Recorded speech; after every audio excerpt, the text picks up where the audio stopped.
There's a pattern I've seen in people who consistently win. Not just once, not just when things are easy, but over and over again through storms and setbacks. These people don't just work hard, they don't just talk confidently, they think differently. And the difference begins with one simple but powerful idea. They start with why. I remember meeting a woman named Sarah who ran a small community school in a low-income neighborhood. On paper, she wasn't what most people would call a winner. She didn't make a lot of money, she didn't have fancy degrees, her school didn't have the best test scores. But what I noticed, what struck me was how she spoke about her work. She didn't say, we teach kids math and reading. She said, we're here to break the cycle. We're here to give kids a sense of possibility. That's a very different conversation. That's the language of someone who starts with why. Most people, when asked what they do, start with the what. I'm a teacher, I'm an engineer, I'm a business owner. Some might go a level deeper and explain how they do it. I use creative methods to teach. I build efficient systems. But winners, real winners, begin with purpose. They begin with why they do what they do. Their sense of identity and mission is so clear, it shapes not just their words, but their action. It shapes their decision-making. It anchors them in storms and elevates them in still waters. When you think like a winner, your mind isn't just focused on outcomes, it's focused on meaning. Your thinking shifts from what can I get to what difference can I make. And that shift changes everything. Because when you start with why, you're no longer just working for results, you're building something that matters. You're not just chasing success, you're moving with intention. I once worked with a startup founder who had 2 failed companies behind him. At first glance, you'd think he just didn't have what it takes. But the 3rd company, it took off like wildfire. I asked him what changed. He said, the first 2 times I was trying to prove something. I wanted to look successful. This time, I just wanted to solve a problem I truly cared about. He started with why. And that's when everything clicked. His team followed, not because of his resume, but because of his belief. Investors came on board not because of his pitch, but because of his purpose. That's what winners do. They lead with belief, not ego. And here's something important. When you start with why, your language changes. You no longer say, I have to. You say, I get to. You stop talking about deadlines and start talking about impact. You don't say, this is hard. You say, this is worth it. The tone of your life shifts from obligation to opportunity. And people feel it. People are drawn to it. Think about the greatest leaders in history, whether in business, social change, sports, or the arts. Their speeches weren't filled with technical jargon. They didn't win people over with data alone. They spoke about beliefs, hopes, and dreams. They knew their why, and they let that guide their words. Martin Luther King Jr. didn't say, I have a 10-point plan. He said, I have a dream. That's the voice of purpose. That's the sound of someone thinking and talking like a winner. Now here's the hard part. Starting with why doesn't always give you fast results. It doesn't guarantee instant success. In fact, it often takes longer because it forces you to build deep rather than just high. But the results are lasting. When you think and speak from purpose, you build trust, you build connection, you build resilience. And it's not just about external communication, it's about internal dialogue too. Winners don't just speak their why to others. They remind themselves of it constantly. In moments of doubt, they go back to their reason. In moments of failure, they ask, what's the purpose behind this? And because of that, they don't crumble when things go wrong. They recalibrate, they realign, they return to their why and find strength. It's not magic, it's mindset. Every person has the ability to think and talk like a winner. You don't need a title or a trophy. You need clarity, you need conviction, and you need courage. The courage to speak from the inside out, not the outside in. That's how trust is built. That's how movements start. That's how ideas become reality. So if you want to become the kind of person people follow, the kind of person who keeps showing up even when it's hard, start by answering one question. Why do I do what I do? Not what you do, not how you do it. Why? Because if you know your why, the what becomes more powerful The how becomes more creative, and the way you show up in the world becomes more authentic. That's how winners think, that's how winners speak, and that's how they lead, not from position, but from purpose. There's a difference between people who have goals and people who have vision. Goals are useful, they give direction, they measure progress, they create momentum, but goals on their own are not enough. Goals alone don't move people. Goals don't inspire. Vision does. When you listen to someone who truly thinks and talks like a winner, you'll notice they rarely talk in bullet points or checklists. They speak in possibility. They describe the future as if it already exists, not because they're delusional, but because they believe in something bigger than the next milestone. They don't just want to win the game, they want to change how the game is played. I once sat across the table from a young leader named Daniel, who was preparing to pitch his new business. He had rehearsed all the facts, his revenue targets, market share projections, cost structure, and product features. Technically, his pitch was flawless, but something was missing. I asked him, "What's your vision?" He looked puzzled. "I just told you. I want to reach 1 million users in 2 years." I nodded. "That's a goal, but what do you see? What's the world going to look like if you succeed?" He paused, then smiled as the answer came out slowly with warmth in his voice. "I want to make financial education so accessible that kids from every neighborhood, even the forgotten ones, grow up understanding money better than most adults do today." That was it. That was the shift. That's when his message began to connect, not with the mind, but with the heart. When you think like a winner, you realize that goals exist inside vision. Vision is the container, the foundation, the reason behind the target. Goals are numbers, vision is narrative. You hit a goal, you move on. But when you're driven by a vision, every goal becomes part of a bigger mission.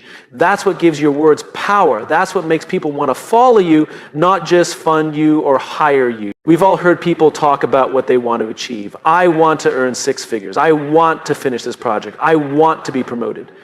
But these statements are only compelling when they're anchored to something larger. Without vision, goals sound hollow. With vision, goals feel necessary. There's a sense of urgency, but also a sense of purpose. Think about a sports team at the start of a season. Every team wants to win the championship. That's the goal. But the best teams, the most resilient ones, the ones that perform under pressure, are the ones that have something deeper binding them together. They're not just chasing a trophy. They're playing for something more. A sense of pride, a chance to prove something, a legacy. That's vision. And when the vision is clear, even the players on the bench feel like they matter. Even the hard days feel worth it. Winners don't just talk about what they want, they talk about what they see. They speak of the future as if it's pulling them forward. They don't need to fake motivation because their vision gives them fuel. They wake up with intention, not just ambition. Their words aren't coated in pressure. They're infused with possibility. One of the most striking examples I've ever seen came from a woman named Lila, who ran a social enterprise focused on clean water access. She stood in front of a room of skeptical investors. Not an easy room. She didn't start with statistics or slides. She told a story about a child in a rural village who had to walk 4 miles every day for a bucket of water. Then she said, "My vision is simple. One day, that child walks out their front door and water is already there. And that changes everything." The room leaned in. That's what vision does. It draws people into a world that doesn't exist yet and invites them to help build it. Vision also gives you resilience. When the inevitable setbacks come, and they always do, people who think and talk like winners don't fold. Why? Because their eyes are fixed on something that hasn't happened yet. They understand that obstacles are just steps along the way. When others give up, they keep going, not because they're stubborn, but because the picture in their mind is too vivid to let go of. And here's something subtle but powerful. When you talk with vision, people start to see themselves in your story. You're no longer just saying what you want, you're showing them how they belong in it. That's when leadership starts to happen. That's when communities form. That's when people begin to care, not just about your work, but about the world you're trying to shape. Winners don't just set targets, they tell stories. They paint pictures of what's possible. Their language lifts others because it's rooted in hope, not fear. They don't manipulate, they inspire. They don't rely on pressure, they rely on purpose. So if you want to think and talk like a winner, stop asking, what's my goal? And start asking, what's my vision? What do you see that others don't yet see? What kind of future do you believe is worth building, even when it's hard? And how can you speak in a way that helps others believe in that future with you? That's what makes the difference. The world doesn't need more goal setters. It needs more visionaries. It needs more people who speak not just about numbers and achievements, but about dreams and change. People who speak with fire in their eyes and clarity in their voice. Because when you speak with vision, your words don't just describe what's next, they create it. There's something winners understand that most people overlook. They understand that success is not a straight line. It's not a checklist. It's not a neatly wrapped journey with predictable outcomes. And because of that, they think differently. They think long-term, even when they're living in the middle of short-term setbacks. We live in a world obsessed with speed. Immediate results, quick wins. Everyone wants to get somewhere fast. But winners, real winners, don't think like sprinters. They think like gardeners. They plant, water, nurture, wait, adjust, and stay committed to the process long before they ever see results. Their thinking is rooted in patience. Their conversations are filled with perspective. I once spoke with an Olympic athlete who had been training for nearly 12 years before she even made it to her first international competition. 12 years of early mornings, failures, injuries, doubt, and discipline. She said something that stuck with me. People see the medals, but I fell more times than I finished. I kept going because I knew that every setback was still part of the story. That's the mindset. That's the language of someone who sees beyond the moment. Most people hit a wall and start questioning everything. Winners hit the same wall, but they ask different questions. They don't ask, why is this happening to me? They ask, what is this teaching me? They don't say, this isn't working. They say, this is part of the work. That mental shift changes everything, because now the challenge isn't a sign to quit, it's a signal to adjust. It's part of the terrain, not the end of the road. I remember a young entrepreneur named Kevin who launched a product that completely flopped. No sales, no traction, nothing like what he expected. Most people would have folded. Instead, Kevin sat down with his team and said, let's study what didn't work. Not to blame, but to learn. Let's fail forward. That phrase, fail forward, changed the culture of his company. It gave his people permission to take risks. Within a year, they'd pivoted, rebranded, and relaunched. The second version exploded. But the victory wasn't the launch. It was how they handled the failure. That's long-term thinking in real time. You can tell a lot about someone by how they talk about failure. People who think like winners don't sugarcoat it. They don't pretend it didn't hurt, but they don't let it define them either. And their language doesn't sound like defeat, it sounds like growth. They use phrases like, that was a turning point, or that experience sharpened me. They see failure as feedback, they see pain as preparation, and most of all, they understand that winning isn't about always being right, it's about never stopping the pursuit of something meaningful. When you listen to someone with this mindset, their words carry depth. They don't just celebrate outcomes, they talk about process. They don't just talk about what they've achieved, they talk about how they kept going when no one was watching. There's a quiet strength in that, a humility, a focus that can't be faked. There was a teacher I met once in a struggling school district, low budgets, high stress, constant turnover. He'd been teaching there for 20 years. I asked him how he kept going when so much seemed broken. He smiled and said, because I don't teach for the test, I teach for the decade. He went on to explain that his mission wasn't just to help students pass exams. It was to help them become adults who knew they mattered. That kind of thinking, That's long-term. That's someone who isn't driven by applause, but by impact. And that's the secret. When you think long-term, your definition of winning changes.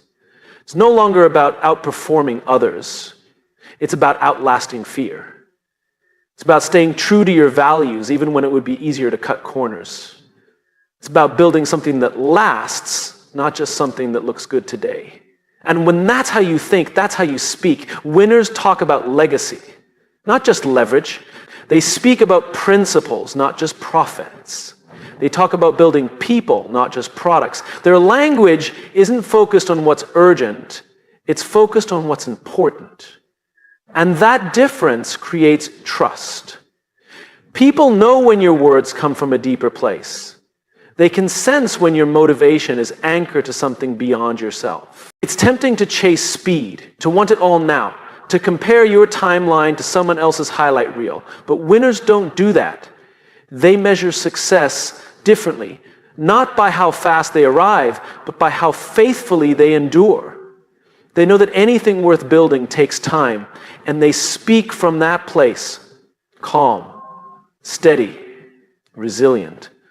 And maybe that's the most powerful thing of all. When you think and talk like a winner, you create a culture around you, a space where failure doesn't have to be fatal, where progress isn't just measured in numbers, but in growth, integrity, and consistency. So the question is, what kind of thinker are you when things aren't going well? What kind of words do you choose when the results haven't shown up yet? Are you reacting, or are you reaffirming your value? Are you judging your success by what happened this week, or by who you're becoming over the years? The people who win in the long run don't always look like winners in the moment. They're often the quiet ones. The ones still showing up when others have moved on, the ones still learning, still building, still believing, even when the spotlight is gone, because they know that greatness is never rushed. It's revealed in the way you carry yourself through the in-between. That's how winners think. That's how they talk. Not with arrogance, but with endurance. Not with quick answers, but with lasting purpose. And the best part, that mindset is available to anyone. You don't need a title to think long term. You don't need permission to speak with perspective. You just need to believe that the process matters as much as the prize, and to speak like someone who's already on the way, even if no one else can see it yet. Because the moment you start thinking beyond the moment, you're already winning. One of the most overlooked traits of winners isn't strength. It's not intelligence or charisma or even discipline. It's consistency. The people who win again and again, over months, over years, over decades, don't always have the loudest voices or the boldest moves. What they do have is the ability to keep showing up. When it's hard, when it's boring, when no one else is watching, they've learned that greatness isn't created in bursts, it's built in rhythm. I once visited a friend who runs a small bakery tucked in a quiet neighborhood. It opens at 5:30 a.m. every day. And he's there before the sun rises. He's not trying to go viral or open a chain of franchises, but every day, people line up before the door opens.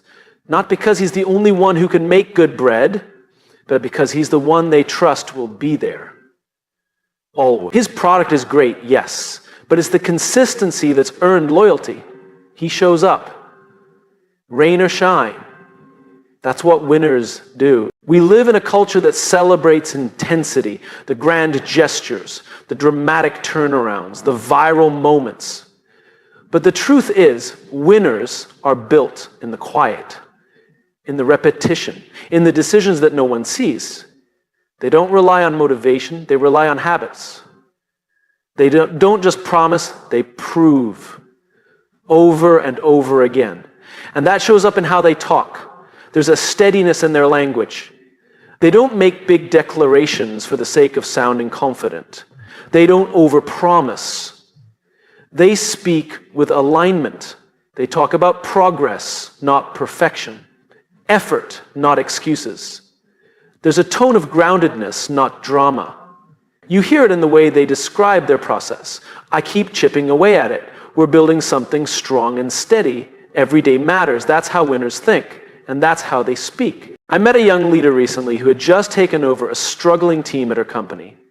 She wasn't the loudest in the room. She wasn't trying to impress anyone, but her people trusted her. I asked her what she thought made the difference. She said, "They know I'll do what I say every time." That was it. Not big speeches, not shiny presentations, just follow through. Her team didn't need her to be perfect. They needed her to be present. That's the power of consistency. It's easy to show up when you feel inspired. It's easy to commit when things are going well. But winners don't wait for conditions to be perfect. They make showing up part of who they are. It becomes identity. It's not a decision every day. It's already decided. And that commitment becomes a message. It tells the people around you, you can count on me. This tells your own mind, I follow through. And over time, that becomes your reputation, your edge, your foundation. Think about a relationship. What builds trust? It's not one grand romantic gesture every few months. It's the little things. The call when you said you'd call. The attention. The presence. The reliability. The same is true in leadership, in business, in life. Consistency is what people lean on when everything else feels uncertain. And when you speak from that place of commitment, of rhythm, of steadiness, your words carry more weight. People listen because they know your talk is backed by your walk. There's a story I often remember about a musician who practiced for 5 hours a day, every day without fail. Not just when he had a concert coming up, not just when he felt inspired. Every day. When someone asked him how he stayed motivated, he replied, "I'm not always motivated, but I'm always devoted." That's the difference.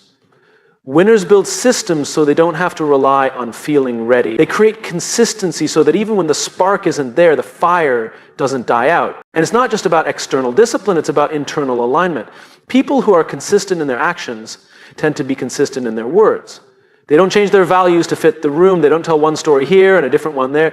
They're centered, clear, reliable. There's a peace in that, a quiet confidence that doesn't need to be performed. Sometimes people mistake consistency for mediocrity, but it's the opposite. Consistency is a form of excellence because it means you care enough to keep doing it well even when no one's clapping. Even when it's tedious, even when you don't feel like it. And that kind of commitment, that kind of discipline becomes your strength when others get tired, distracted, or disillusioned. You'll notice that people who think like winners rarely talk about being on a streak or on a roll because they're not driven by temporary highs, they're anchored. When something goes well, they're grateful, but not overly attached. When something goes wrong, they adjust, but they don't unravel. That balance, that emotional and mental steadiness, it's earned through repetition, through consistent practice, through the daily choice to keep going. I once asked a seasoned CEO what the secret was to her 30-year career.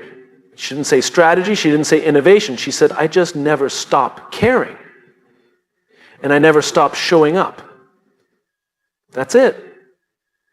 And it's enough. Because that kind of consistency builds momentum. Momentum builds trust.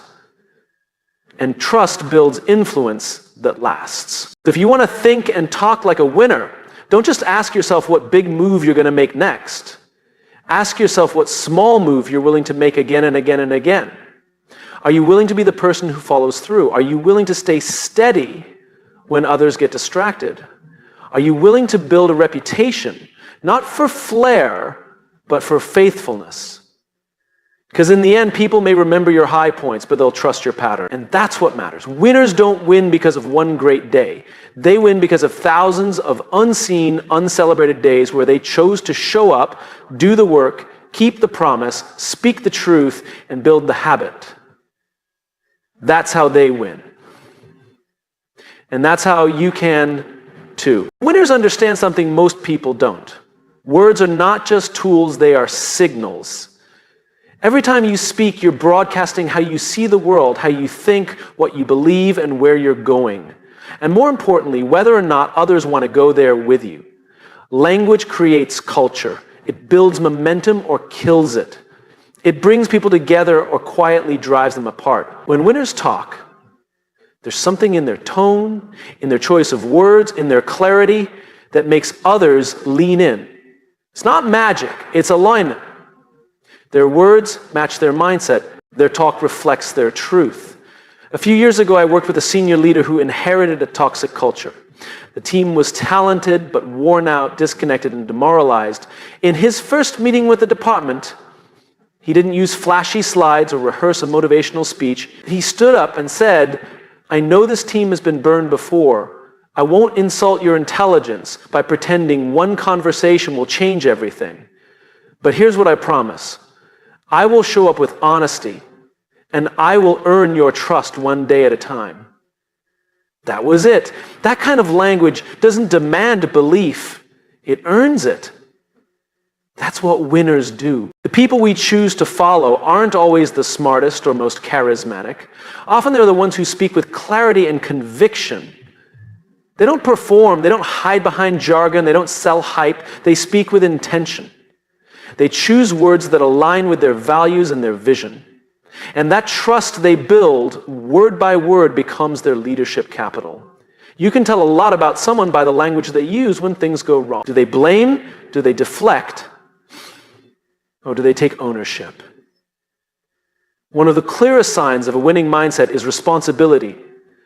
Not perfection, not control, responsibility. Winners say things like, "Here's where I fell short," or "This is on me and I'll make it right." That kind of language doesn't weaken trust. It strengthens it.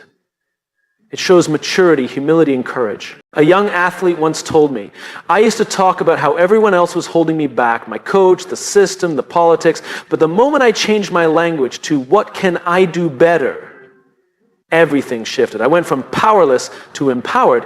That shift in language changed the direction of his career, because when you change your words, you change your story. People with a winning mindset use language to elevate, not to impress. They ask more than they assert. They listen more than they preach. They speak not to sound important, but to connect, to clarify, to call others into something greater. They understand that leadership isn't volume, it's resonance. And resonance only happens when people feel seen, heard, and understood. Think about the people you admire. What do they sound like when they speak? They probably don't throw around big words to prove how smart they are. They probably don't talk in circles to hide uncertainty. Instead, they speak plainly, honestly, purposefully. And that simplicity isn't weakness, it's strength. It tells you they know who they are and they're not trying to be anything else. Language, when used well, doesn't just communicate, it activates. It's the difference between saying, "I hope we make progress," and "we will make progress." Between "I think we're good enough" and "we are capable of more." Winners don't use language to hedge. They use it to build belief. They understand that people rise to the level of the words they hear most often. So they choose those words carefully. There's a restaurant owner I once met whose staff was known for being one of the most engaged teams in the city. Turnover was low, energy was high, the food was good, but the culture was better. When I asked him how he built such loyalty, he said, "I never say my business. I say our place. I don't say employees, I say my team." That might sound small, but words like that, spoken consistently, shape identity. They build a sense of shared ownership. They signal belonging. And that's what language can do. It can pull people in. It can remind them of who they are. It can anchor them to something bigger than the task in front of them. But only if we speak with purpose. The mistake many people make is thinking that communication is about talking more. It's not. It's about being intentional with every word. Winners know that confidence isn't loud, it's clear. Authority isn't about tone, it's about alignment. Influence isn't about persuasion, it's about truth. You don't have to be a professional speaker to speak like a winner. You just have to be willing to say what you mean what you say, and stay true to what you believe.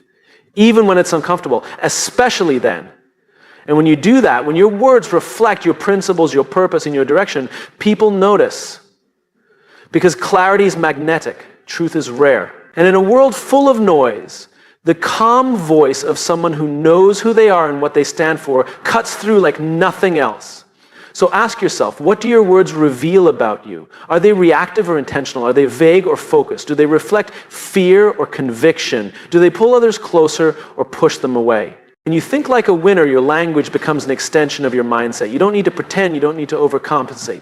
You speak from a place of alignment, and people feel it. And maybe the most powerful part is this: the way you talk to yourself sets the tone for how you talk to everyone else.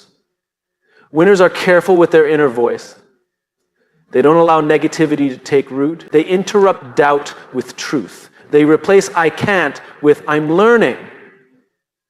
They speak to themselves the way they'd speak to someone they believe in, and that self-respect echoes into every room they enter. How you talk publicly, privately, to others, to yourself, isn't just about communication. It's about leadership. It's about identity. And most of all, it's about intention. Because when you speak like a winner, you don't just change how people hear you, you change how they see what's possible.